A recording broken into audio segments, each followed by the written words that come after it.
Hello मेरे प्यारे दोस्तों, मैं अखिलेश कुमार आप लोग को फिर से अपनी यूट्यूब चैनल में स्वागत करता हूं। आज मैं फिर से साइंस का मॉडल सेट 2 लेकर आया हूं, विज्ञान का मॉडल सेट 2 लेकर आया हूं, जिसमें क्वेश्चन नंबर 1 से 80 तक मैं क्वेश्चन कराऊंगा और एक एक करके बारी बारी से उसका आंसर भी बताऊंगा। ठीक है, 1 नंबर क्वेश्चन में है, 1 नंबर क्वेश्चन में है, निम्न में से कौन सा पर्यावरण अनुकूल नहीं है। निम्न में से कौन सा पर्यावरण अनुकूल नहीं है। निम्न में से कौन सा पर्यावरण अनुकूल नहीं है, तो इसमें हो जाएगा answer number C, option number C हो जाएगा आपका। क्यों? तो ये देखिए, मोटरसाइकिल से चलेंगे तो वायु प्रदूषण होगा, वायु प्रदूषण पर्यावरण के लिए हानिकारक होता है। ठीक है, हानिकारक होता है, इसलिए हमारा ऑप्शन सी हो जाएगा, ऑप्शन नंबर सी। ऑक्सीजन के 2 परमाणु के बीच कितने अबंध बनाते हैं। ऑक्सीजन के 2 परमाणु के बीच कितने अबंध बनाते हैं। ऑक्सीजन के 2 परमाणु यानी O2 में कितने अबंध बनाते हैं। देखिए O 2 हो गया। सबसे पहले ऑक्सीजन की परमाणु संख्या कितनी होती है। ऑक्सीजन की परमाणु संख्या 8 होती है। प्रथम कक्षा में 2, दूसरा कक्षा में 6 इलेक्ट्रॉन होते हैं। ठीक है, यानी 6 को मतलब अपना साझा कर सकता है। ठीक है, जैसे 2 ऑक्सीजन है, 2 ऑक्सीजन है, इसमें 1 ऑक्सीजन है, इसमें 1 ऑक्सीजन दूसरा हो गया। ठीक है, इसके पास भी 6 है, इसके पास भी 6 है। ये दोनों अपना अष्टक पूरा करेगा, दोनों अपना अष्टक पूरा करेगा। यहाँ 2 हो गया, यहाँ पर भी 2 हो गया, 2 2 कितना हो गया, 4 हो गया। ठीक है, और इधर 2 इधर रख देगा। ठीक है, 2 इधर रख दिया। अब इसके पास भी 6 इलेक्ट्रॉन है, 1 2 3 4 5 6। ठीक है, 5 6 हो गया। इसमें क्या करेगा, ये अपना अष्टक पूरा करने के लिए यह जो है इससे 2 इलेक्ट्रॉन को ग्रहण कर लेगा। ठीक है, अष्टक पूरा हो गया, 1 2 3 4 5 6 7 8, ये अपना अष्टक पूरा कर लिया। ठीक इसी प्रकार ये भी है, इधर से भी जो है ऑक्सीजन है, ये भी अपने इससे 2 को ग्रहण करके आदान प्रदान करके ये भी अपना अष्टक पूरा कर लेगा। ठीक है, अपना 2 को अपना अष्टक पूरा कर लेगा। देखिए यहाँ पर कितना जोड़ा इलेक्ट्रॉन का कर रहा है, तो 2 जोड़ा। कितना जोड़ा, 2 जोड़ा इलेक्ट्रॉन को साझा कर रहा है। 2 जोड़ा इलेक्ट्रॉन का क्या कर रहा है, साझा कर रहा है। इसीलिए इसमें कैसा बंधन बनेगा, तो द्वि अबंध बनेगा, द्वि अबंध, डबल बॉन्ड बनेगा। इसमें क्या बनेगा, डबल बॉन्ड बन जाएगा। क्वेश्चन नंबर 3 में क्या कर रहा है, निम्न से कौन सा स्वच्छ ऊर्जा का स्रोत है। स्वच्छ ऊर्जा का स्रोत कौन सा है, तो प्राकृतिक गैस यानी कि गोबर गैस। प्राकृतिक गैस यानी कि गोबर गैस होता है, प्राकृतिक गैस यानी कि गोबर गैस।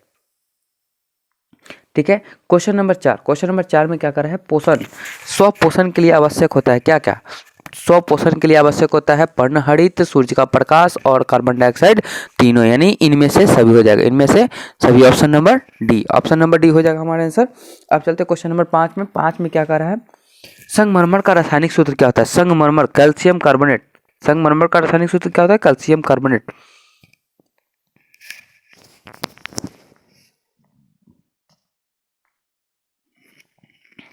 कैल्शियम कार्बोनेट, देखिए यहाँ पर ऑप्शन नंबर सी है, option number C, calcium carbonate, option number C. अब यहाँ पर क्या कर रहा है, संगमरमर का रासायनिक सूत्र है सी है, कैल्शियम ऑक्साइड होता है चूना जल का, और कैल्शियम हाइड्रोक्साइड भी होता है। चलिए आप आगे चलते हैं, क्वेश्चन नंबर 6। ओजोन परत किस हानिकारक विकिरण को पृथ्वी से सुरक्षा करता है। किस हानिकारक विकिरण को पृथ्वी से सुरक्षा करता है, पृथ्वी को सुरक्षा करता है, तो ये हो जाएगा आपका option number C, option number C, यानी परावैंगनिक किरण को, परावैंगनिक किरण से हमें बचाता है। यह जो है, यह क्षोभ मंडल से ऊपर समताप मंडल के आधा भाग में और मध्य मंडल के आधा भाग में फैला हुआ है ओजोन मंडल। अब चलते क्वेश्चन नंबर 7 में क्या कह रहा है, निम्न में से कौन सा संबंध सत्य है। तो ये ओम के नियम पर है, ये ओम के नियम पर है। ओम के नियम में बताना है, ओम का नियम इनमें से कौन सा सत्य है। तो ओम का नियम होता है V बराबर आई आर होता है, ओम का नियम होता है। ठीक है, क्वेश्चन नंबर 7, किसी अंतरिक्ष यात्री को आकाश का रंग कैसा प्रतीत होता है। आकाश का रंग काला प्रतीत होता है। अंतरिक्ष यात्री को आकाश का रंग काला प्रतीत होता है। और जब पृथ्वी पर से आकाश का रंग देखते तो वायुमंडलीय प्रकीर्णन के कारण प्रकाश के प्रकिरण के कारण नीला दिखाई देता है। प्रकाश के प्रकिरण के कारण क्या कैसा दिखाई देता है? नीला दिखाई देता है। ठीक है। सूर्य उगते समय या डूबते समय, सूर्य उगते समय या डूबते समय लाल दिखाई देता है प्रकाश के प्रकिरण के कारण। प्रकाश के प्रकिरण के कारण दिखाई देता है। क्वेश्चन नंबर 9, क्वेश्चन नंबर 9 में है किसी लेंस द्वारा उत्पन्न आवर्धन क्षमता का ऐसा मात्रक क्या होता है? आवर्धन का ऐसा मात्रक कुछ भी नहीं होती है, यानी मात्रक विहीन होती है, मात्रक विहीन होती है। ठीक है, यानी इसका कोई भी मान नहीं है, मात्रक नहीं होती है। जैव विविधता 10 नंबर क्वेश्चन है। जैव विविधता का विशिष्ट स्थल है, विशिष्ट स्थल है क्या, कहाँ पर? तो जैव विविधता, जैव मतलब कहाँ होगा?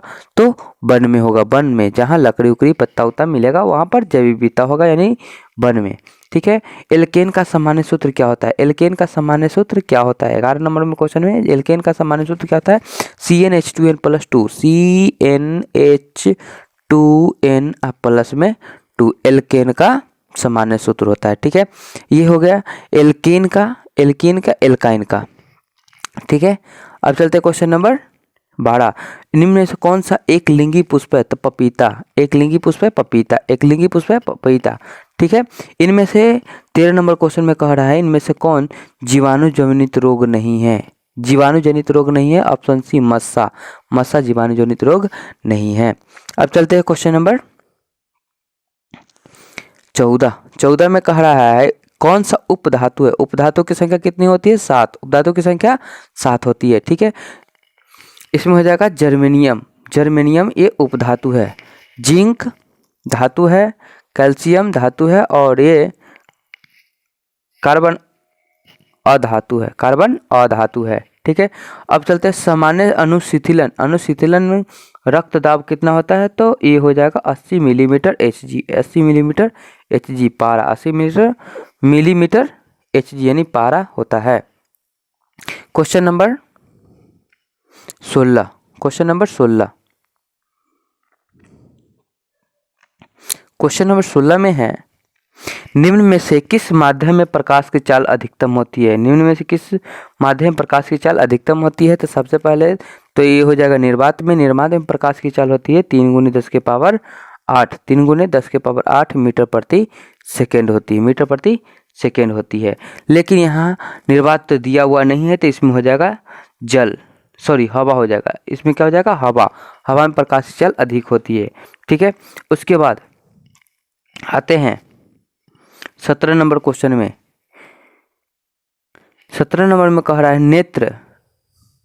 17 नंबर क्वेश्चन में कहा जा रहा है नेत्र। नेत्र में प्रवेश करने वाली प्रकाश की किरण का अधिकांश अपवर्तन कहाँ होता है? तो कॉर्निया के बाहरी पृष्ठ पर होता है। चलते हैं 18 नंबर में। 18 नंबर में कह रहा है पादपों में पाया जाने वाला हार्मोन कौन सा है? पादपों में पाया जाने वाला हार्मोन कौन सा है? पादप में पाया जाने वाला हार्मोन कौन सा है? देखिए इसमें जिब्रेलिन्स, इंसुलिन, थायरॉक्सिन, एड्रीनलिन, जो देखिए यहाँ पर ये तीनों जो है मानव में पाया जाता है और ये जो है पादप में पाया। जिब्रेलिन्स में पादप में 5 प्रकार के हार्मोन पाया जाता है। 19 नंबर क्वेश्चन पे कह रहा है कौन सा अधातु कमरे के तापमान पर तरल अवस्था में पाया जाता है? देखिए यहाँ पर ब्रोमीन और मरकरी यानी पारा, ये दोनों द्रव अवस्था में पाया जाता है। कौन अवस्था में? द्रव अवस्था में। लेकिन ये जो होता है मेटल हो गया यानी धातु हो जाता है और ये अधातु हो जाता है। ये दोनों द्रव अवस्था में रहता है कमरे के तापमान पर, लेकिन इधर ये मरकरी धातु हो जाता है और ब्रोमीन अधातु हो जाता है। ठीक है, अब चलते हैं क्वेश्चन नंबर 20। 20 में कह रहा है 20 में क्या क्वेश्चन है? निम्न में से किस दर्पण की फोकस दूरी धनात्मक होती है? निम्न में से किस दर्पण का फोकस दूरी धनात्मक होती है? तो ये हो जाएगा उत्तल दर्पण। उत्तल दर्पण का फोकस दूरी धनात्मक होती है। उत्तल दर्पण का फोकस दूरी कैसी होती है? धनात्मक होती है। कैसे? धनात्मक होती है। उत्तल दर्पण की फोकस दूरी धनात्मक होती है। निम्न इनमें से कौन सा पादप हार्मोन है? फिर आगे पादप हार्मोन, तो पादप हार्मोन क्या हो जाएगा? साइटोकाइनिन। क्या हो जाएगा? साइटोकाइनिन। थायरॉक्सिन, इंसुलिन, एंड्रोजन ये सभी मनुष्य में, मानव में पाए जाते हैं और ये पादप में पाया जाता है। ठीक है, अब चलते हैं क्वेश्चन नंबर 22 22 में क्या कर रहा है, रुधिर का कौन सा अवयव रक्त स्राव को रोकने में मदद करता है, तो प्लेटलेट्स। कौन सा करता है, प्लेटलेट्स। कौन करता है रोकने का काम, प्लेटलेट्स करता है, ठीक है। हमारे शरीर का पीएच मान, हमारे शरीर का पीएच मान प्रास के बीच होता है, तो 7.0 से 7.8 के बीच होता है, 7.0 से 7.8 के बीच होता है। अब अगला क्वेश्चन है 24 नंबर, इनमें से कौन सा बौने पौधे को दर्शाता है, तो डबल स्मॉल टी, ये छोटे बौने पौधे को दर्शाता है।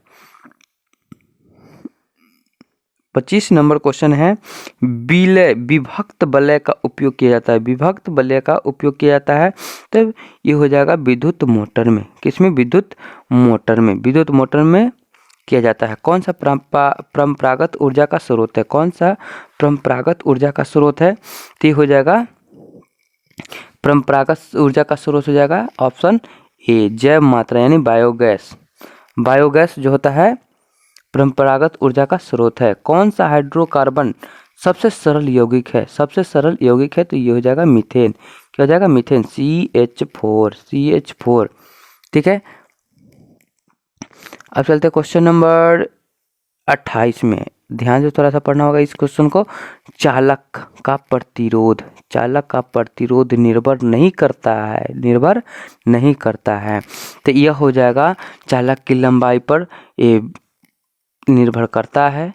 फिर हो जाएगा चालक के अनुप्रस्थ काट के क्षेत्र पर, इस पर भी निर्भर करता है, चालक के तापमान पर, इस पर भी निर्भर करता है, लेकिन चालक के प्रवाहित विद्युत धारा पर यह निर्भर नहीं करता है। ऑप्शन हमारा डी हो जाएगा, ठीक है। अब चलते क्वेश्चन नंबर, मेरुरज्जु कहाँ से निकलता है, तो मेडुला से निकलता है। कहाँ से, मेडुला से निकलता है।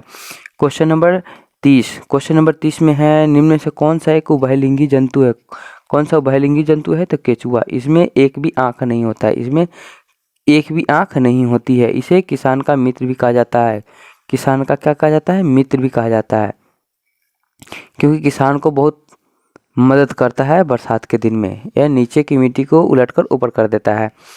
रासायनिक अभिक्रिया के दौरान किसी पदार्थ का ऑक्सीजन का योग होना क्या कहलाता है, उपचयन कहलाता है। क्या कहलाता है, उपचयन कहलाता है।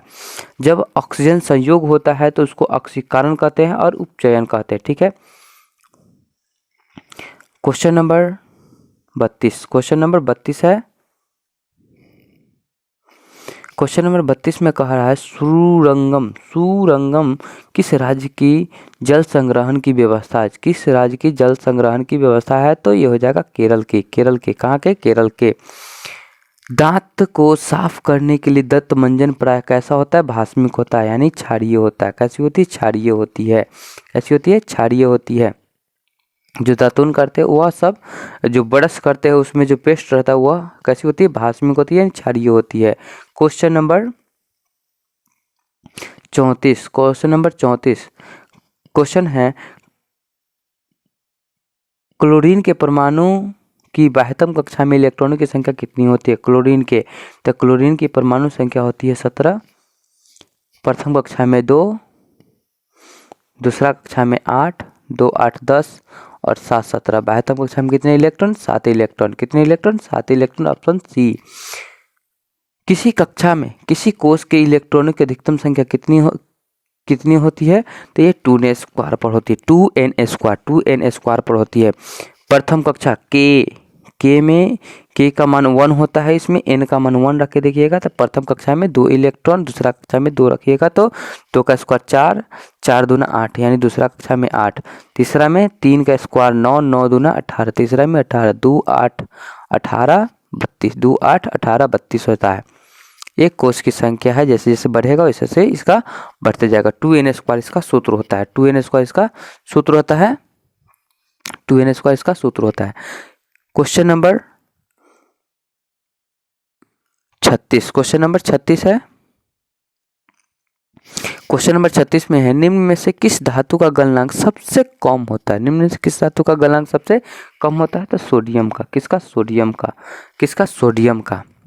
धोवन सोडा का सूत्र क्या होता है, धोवन सोडा यानी धोने वाला सोडा, यानी धोने वाला सोडा किसको कहेंगे, जिसमें 10 गुजल होगा, 10 बार कपड़ा को डुबाएंगे तो तब धुलेगा जाकर, यानी 10 जल यानी Na2CO3 into 10H2O, Na2CO3 into 10H2O ये जल का धोवन सोडा का सूत्र है। ठीक है, ये खापर सोडा यानी खाने वाला सोडा का सूत्र है सोडियम हाइड्रोजन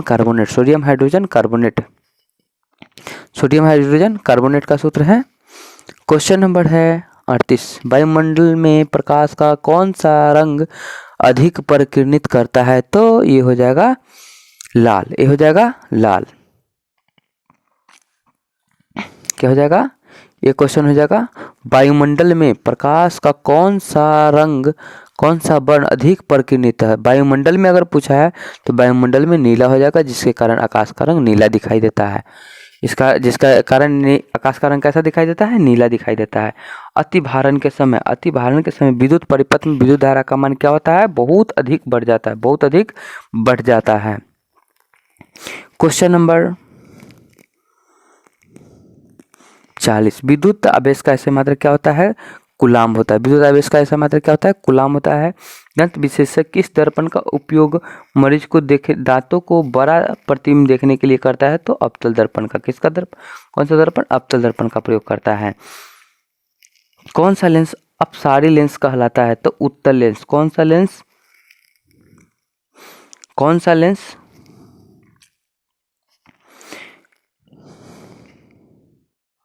सॉरी कौन सा लेंस? एक मिनट। कौन सा लेंस अपसारी लेंस कहलाता है? तो कौन सा लेंस अपसारी? तो ये हो जाएगा अवतल लेंस। अवतल लेंस को अपसारी लेंस भी कहते हैं। अवतल लेंस को अपसारी लेंस भी कहते हैं। तो इसका हो जाएगा अवतल लेंस को अपसारी लेंस भी कहते हैं। इसका आंसर ऑप्शन ए हो जाएगा। क्वेश्चन नंबर 43 पुतली के साइज को कौन नियंत्रित करता है? पुतली के साइज को कौन नियंत्रित करता है? तो ये हो जाएगा रेटिना। कौन सा हो जाएगा? रेटिना, दृष्टिपटल जिसे कहते हैं। क्वेश्चन नंबर 44 किसी दृष्टि दोष को अवतल और उत्तल दोनों से बने द्विफोक्सी लेंस का द्वारा संशोधित किया जा सकता है? तो ये हो जाएगा जरा दूरदर्शिता दोष हो जाएगा। इसमें बाइफोकल लेंस का प्रयोग किया जाता है, द्विफोक्सी लेंस जिसे बाइफोकल लेंस भी कहते हैं। एक प्रयोग में अवतल दर्पण द्वारा किसी बीम का प्रतिबिंब एक पर्दे पर प्राप्त किया जाता है। दर्पण की फोकस दूरी को निर्धारण करने के लिए प्रयोगकर्ता को मापने की जरूरत है। किसकी? दर्पण और बीम के बीच की दूरी को मापने की जरूरत है। शब्दकोश के छोटे अक्षरों को पढ़ने के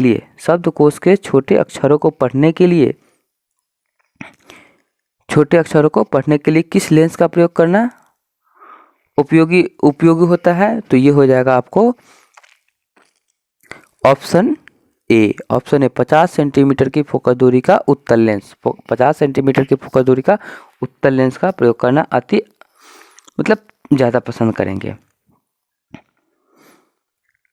अब है 47 नंबर क्वेश्चन, विद्युत विभवांतर का ऐसे मात्रक क्या होता है? तो ये हो जाएगा आपको विद्युत विभवांतर का ऐसे मात्रक क्या होगा? तो वोल्ट हो जाएगा। क्या हो जाएगा? वोल्ट हो जाएगा। लघु पतन यानी शॉर्ट सर्किट के समय विद्युत धारा का मान बहुत अधिक बढ़ जाता है। क्या हो जाएगा? बहुत अधिक बढ़ जाता है। क्वेश्चन नंबर 49 पश्चिम की ओर प्रक्षेपित धनावेशित कण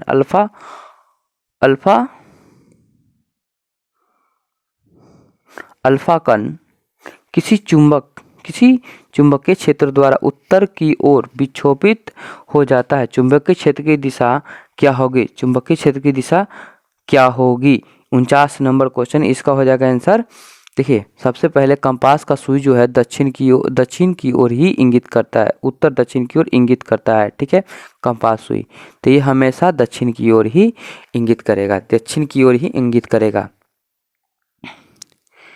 50 नंबर क्वेश्चन है, तांबे की तार का एक आयताकार कुंडली किसी चुंबकीय क्षेत्र की घूर्णी गति कर रही है। इस कुंडली में प्रेरित विद्युत धारा की दिशा में कितने परिभ्रमण के पश्चात परिवर्तन होता है? तो 1/4। कितना? चौथाई भाग में। कितना? चौथाई भाग में परिवर्तन होता है। Question number 51। क्वेश्चन नंबर 51 में है, किसी विद्युत धारावाही सीधी लंबी परिनालिका के भीतर चुंबकीय क्षेत्र क्या होता है? तो इसके सिरों की ओर जाने पर बढ़ता है। इसके सिरों की ओर जाने पर क्या होता है? बढ़ता है। ऑप्शन हमारा बी हो जाएगा। इसके सिरों की ओर जाने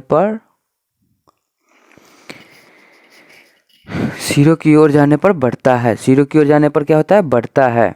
ऑप्शन सी। अब चलते हैं क्वेश्चन नंबर 52। क्वेश्चन नंबर 52 में क्या है?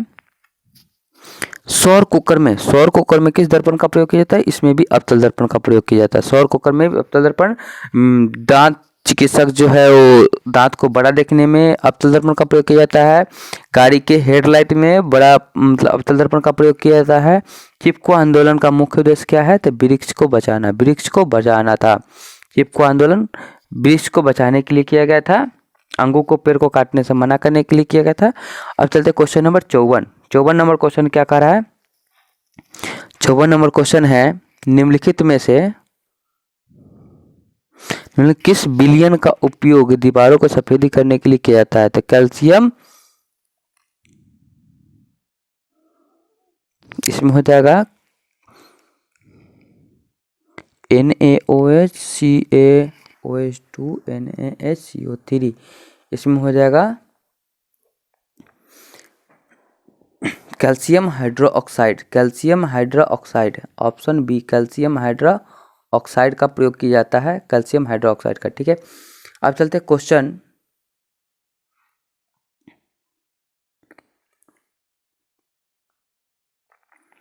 Na2SO4 sodium sulphate. ये sodium sulphate beryllium chloride BaSO4 NaCl यहाँ पर लवण बनाता है। ठीक है। ये कितना भाग में बट गया? 2 भाग में अलग अलग कर दो रूप में विस्थापित कर दिया, यानी द्विविस्थापित अभिक्रिया हो जाएगी। द्विविस्थापित अभिक्रिया हो जाएगी।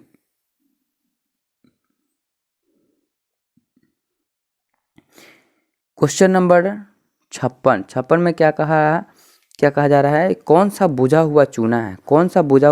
Calcium oxide. क्या हो जाएगा? Calcium oxide CaO, calcium oxide हो जाएगा। लवण Na2CO3 का जलीय विलयन क्या होता है? तो 7 से अधिक होता है। 7 से अधिक हो जाएगा। क्वेश्चन नंबर 58 में है, बॉक्साइट किस धातु का अयस्क है? तो ये भी एल्युमिनियम का अयस्क है। 57 नंबर में क्या हो जाएगा? Na2CO3 का जलीय विलयन का pH मान कितना होता है? तो 7 से अधिक होता है। बॉक्साइट किस धातु का महत्वपूर्ण अयस्क है? तो एल्युमिनियम का। किसका? एल्युमिनियम का। लोहा का हेमेटाइट। लोहा का क्या होता है? हेमेटाइट होता है।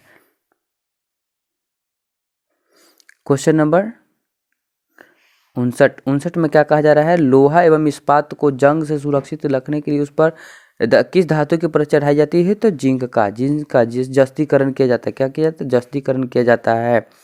जस्तीकरण किया जाता है। किस रासायनिक यौगिक को गर्म करने पर प्लास्टर ऑफ पेरिस का प्राप्त किया जाता है? तो ये हो जाएगा जिप्सम को। जब 120 डिग्री सेल्सियस तक गर्म किया जाता है तो इससे प्लास्टर ऑफ पेरिस का निर्माण होता है।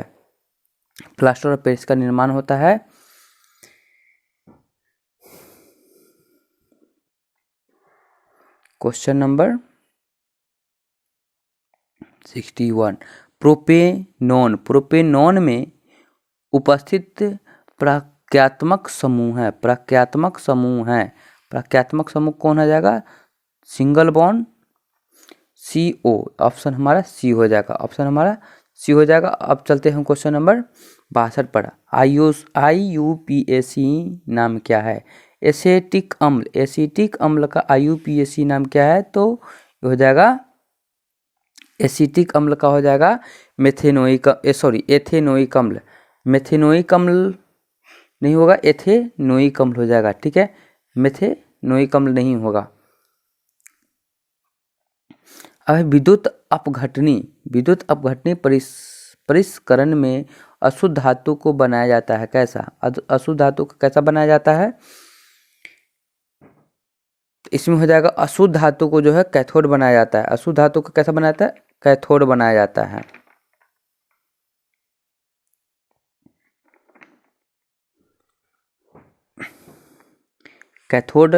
कैथोड बनाया जाता है।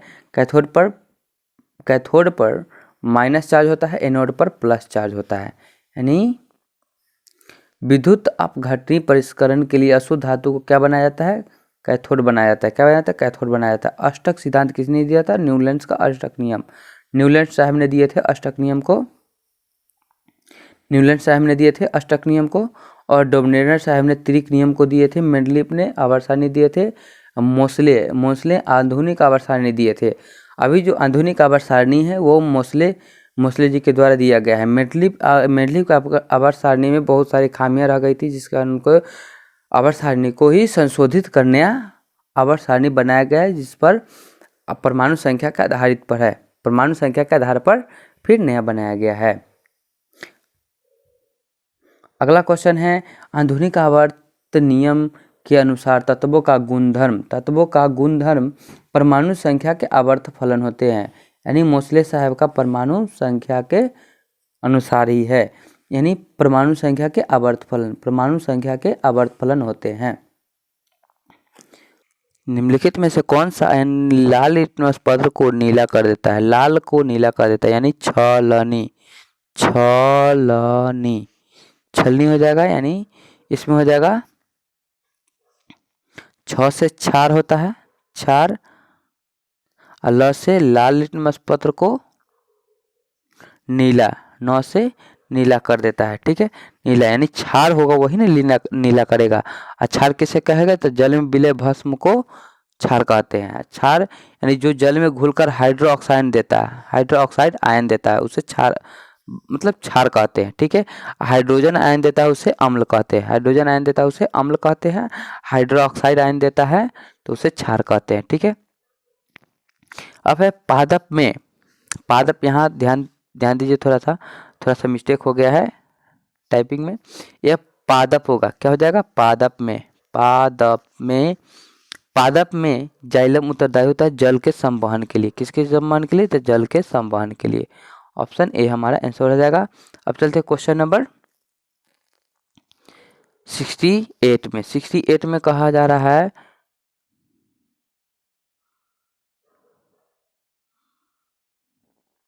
क्वेश्चन है, निम्नलिखित में किसे कोशिका मुद्रा यानी कोशिका घर कहा जाता है? कोशिका ऊर्जा के रूप में जाना जाता है। कोशिका ऊर्जा के रूप में एटीपी को जाना जाता है। मुद्रा की जगह ऊर्जा होगा।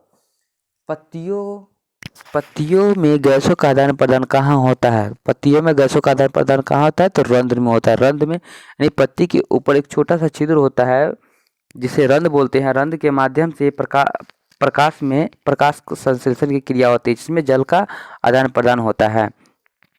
क्वेश्चन नंबर है 70 में कहा जा रहा है, हृदय से रक्त को संपूर्ण शरीर में पंप किया जाता है नीले के द्वारा। किसके द्वारा? तो नीले के द्वारा किया जाता है।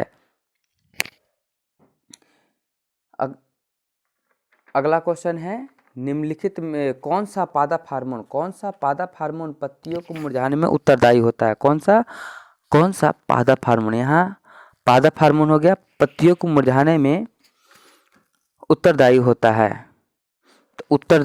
तो ऑक्सीजन। कौन होता है? ऑक्सीजन जो है पत्ते को बढ़ने नहीं देता है, मुरझा देता है। ठीक है, अब चलते क्वेश्चन नंबर 72 में क्या है? जड़ का अधोगामी वृद्धि होती है गुरुत्वानुवर्तन। ऑप्शन बी हो जाएगा हमारा आंसर। अब चलते हैं पॉन्स मंडुला अनुमस्तिष्क तीनों भाग जो है कहाँ होता है? तो यह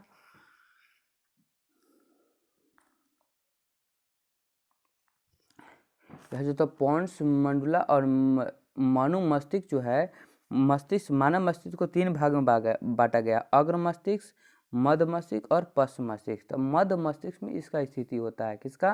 पोन्स मेडुला और अनुमस्तिष्क का।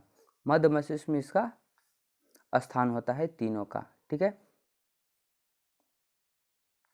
74 नंबर क्वेश्चन में क्या कहा? अनैच्छिक क्रिया नहीं, अनैच्छिक क्रिया नहीं है तो चबाना है। इससे पहले भी सेट नंबर 1 में हम बता चुके हैं। अलैंगिक जनन मुकुलन द्वारा होता है, किसमें? तो ईस्ट में। किसमें? ईस्ट में होता है। शुक्राणु का निर्माण कहाँ होता है? तो शुक्राणु का निर्माण वृषण में होता है और अंडाणु का निर्माण अंडाशय में होता है, ठीक है। अंडाणु का निर्माण अंडाशय में और शुक्राणु का निर्माण वृषण में होता है। पुष्प का कौन सा भाग फल बनता है? तो अंडाशय। कौन सा भाग? अंडाशय भाग जो है फल बनता है। लिंग, आप समझिए, लिंग गुणसूत्र का पूर्ण जोड़ा पाया जाता है किसमें? तो स्त्री में। किसमें पाया जाता है? स्त्री में पाया जाता है। कैसे? तो देखिए, पुरुष में एक्स वाई दोनों होता है और स्त्री में एक्स और एक्स दोनों होता है, ठीक है। इसमें यदि इसका एक्स और इसका एक्स मिलता है तो लड़की का जन्म होता है, यानी कन्या का जन्म होता है, ठीक है। और इसका एक्स और इसका एक्स दोनों कंडीशन में यह लड़की ही जन्म लेगी। और दूसरा कंडीशन क्या है इसमें?